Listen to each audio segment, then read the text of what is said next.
Milwaukee Brewers, analyzing the 2018 schedule. Major League Baseball released the schedule for the 2018 season on Tuesday. The Milwaukee Brewers found out when they would be playing each and every one of their opponents next season.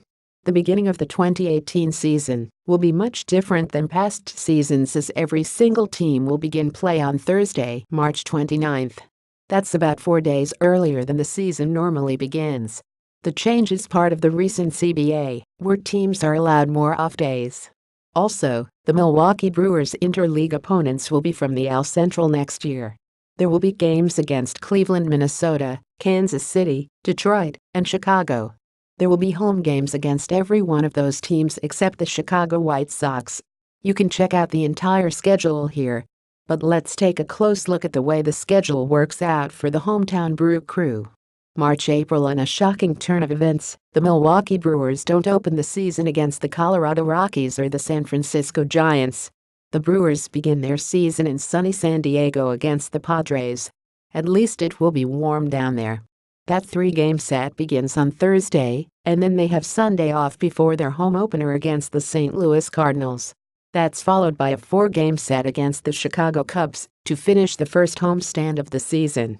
Then the crew goes on the road to play the Cardinals again, followed by a travel day to play the New York Mets. Another 7-game homestand follows with series against the Reds and the Marlins ahead of a 9-game road trip to the first interleague series of the season at Kansas City. Then a trip to Wrigley Field for 4 games, and finally to Cincinnati to finish the month. With 2 series against the Cubs and Cardinals, there will be a lot of jostling among the best teams in the division very early. May finishing that Red Series leads the Milwaukee Brewers into the first of 4 off days in May.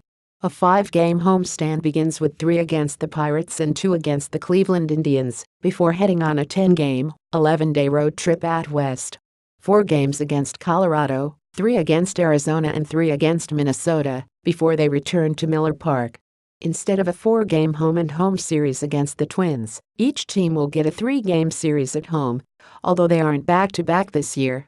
This is due to having to play the Twins division this year as opposed to just being a rivalry matchup. Returning home, the Brewers will host Arizona, so they finish that season series in a week and a half. Following that, the New York Mets come in for 4 games and the Cardinals for 3 to finish the 10-game homestand. A long road trip gets followed by a long homestand. The Milwaukee Brewers are most likely going to be appreciative of the 4 off days this month. June. The tour of the AL Central continues on the south side against the White Sox for 3 games, and then another 2 in Cleveland. That 2-game set in Cleveland is sandwiched between 2 off days, and the trip finishes in Philadelphia. Perhaps bullpen catcher Marcus Hanel can attempt to beat his Philly cheesesteak record of 23. Back at Miller Park, the I-94 rivalry gets renewed once more before the Phillies come to town for their 2nd straight weekend series against the Crew. A lot of season series are back-to-back this year. A very short road trip starts in Pittsburgh before another 6-game homestand against the Cardinals in Kansas City. Following that, a trip to Cincinnati to finish the month. There is an off day in between those St. Louis and Kansas City series, and that's the last off day the Milwaukee Brewers have for a while because July the Brewers get absolutely hosed with the schedule in July. Honestly, this is brutal. After 2 games against KC and 4 in Cincinnati, the Milwaukee Brewers immediately come home for 7 games against Minnesota and Atlanta, before going on the road again to Miami and Pittsburgh before the All-Star break. If you're counting, that's 20 games in a row without a day off heading into the All-Star break. The break is also a week later than it usually is. The season starts earlier, but the mid-season break is later. That makes 0 sense. Also, those 4 days off for the All-Star break are the only off days the Brewers have in the month of July.